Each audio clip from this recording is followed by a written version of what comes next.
বিস্কুটের প্যাকেট এসেছে আমার মন মতো, আর চায়ের কাপ হাতে থাকবে না, এটা কি হতে পারে? তো আমি এই বিস্কুটটা খেতে আগেই বলেছি ভীষণ ভীষণ ভালোবাসি।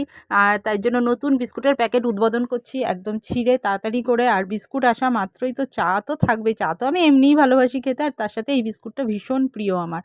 তো এই বিস্কুট খাওয়া আর বিস্কুট খাওয়া নিয়ে নয়, চা খাওয়া নিয়ে আর কি বাড়িতে ভীষণ অশান্তি চলছে। কারণ হচ্ছে আমি পরিমাণে চাটা যেহেতু একটু বেশি খাই, সেজন্য দাদাভাই খুব বকাবকি করছে। তো চাই তো খাই রে বাবা, সেটাও যদি না খেতে পারি বলো ভালো লাগে? তো আমার মতো কারা কারা তোমরা চা ভালোবাসো বলো তো আমাকে। আমি কিন্তু চা ভীষণ ভীষণ ভালোবাসি। আর তার জন্যই দেখো আমি কিন্তু লিকার চাটা খাই চিনি ছাড়া।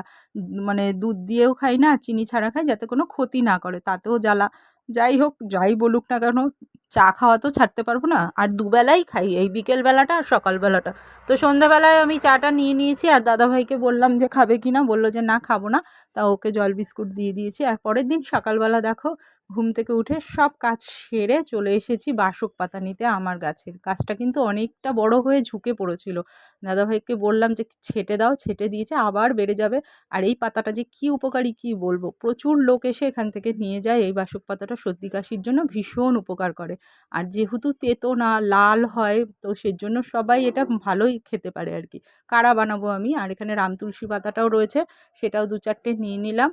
আর গাছগুলোতে এখন আর আমার জল দিতে হয় না, কি সবুজ পাতা বেরিয়েছে দেখো। এত বৃষ্টি হচ্ছে বলে এই কদিন বৃষ্টির জন্য এই কাজটা থেকে আমার রেহাই রয়েছে, জল ঠল অত দিতে হয় না। যাই হোক, এনে ভালো করে ধুয়ে আমি কিন্তু বসিয়ে দিয়েছি কাড়া বানাবো বলে। কারণ সকাল সকাল যদি তাড়াতাড়ি না বসাই, এটা হতে অনেকটা সময় না।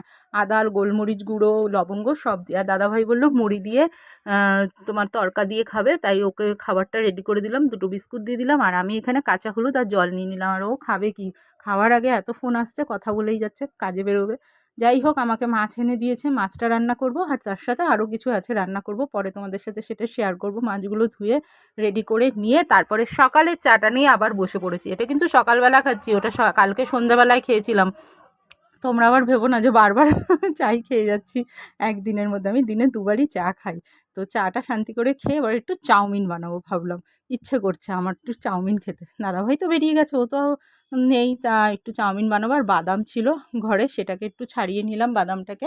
আর কি চোকলাগুলোকে বাদাম দিয়ে, আলু দিয়ে, পেঁয়াজ দিয়ে একটা দিয়ে মানে করা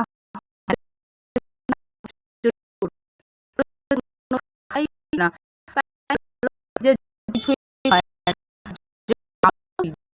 আর কেটে পেঁয়াজ দিয়ে, ডিম টিম দিয়ে।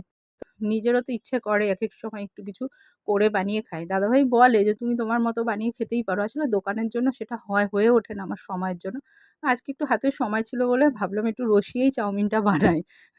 এগুলো তো এত কিছু দিয়ে আমি সবসময় করি না, টেম্পোরারি করে ছেড়ে দিই। কিন্তু আজকে একটুখানি সময় আছে বলে ভালো মতো করলাম। চাউমিন খেতে কারা কারা ভালোবাসো? আর চাউমিনটা সত্যি ভীষণ স্পাইসি হয়েছে, তোমরা দেখলেই বুঝতে পারবে। একদম আলু দিয়ে, পেঁয়াজ দিয়ে আর বাদামটাকে ছুলে সেটাকে ফ্রাই করে নিয়েছি আস্তে আস্তে করে। আর ডিমটাকে ফাটিয়ে ওর মধ্যে দিয়ে এবার ফ্রাইটা করব। আর সেদ্ধ করে চাউমিনটা তো আগেই রেখে দিয়েছিলাম, পুরো ঝুরঝুরে রয়েছে চাউমিনে। একটু রিফাইন তেল দিয়ে দিয়েছিলাম বলে ফোটানোর সময় জলের মধ্যে আর কি। তো সেজন্য পুরো ঝুরঝুরে রয়েছে। আর এই দেখো ফাইনালি আমার চাউমিন কিন্তু রেডি। পুরো ব্লগটা তোমাদের কেমন লাগলো অবশ্যই অবশ্যই কমেন্ট করে জানিও কিন্তু। চাউমিনটা কি স্পাইসি হয়েছে না বলো? দেখেই লোভ লাগছে তো, জিভে জল আসছে তো। তো চলো দেখা হবে নেক্সট ব্লগে, টাটা।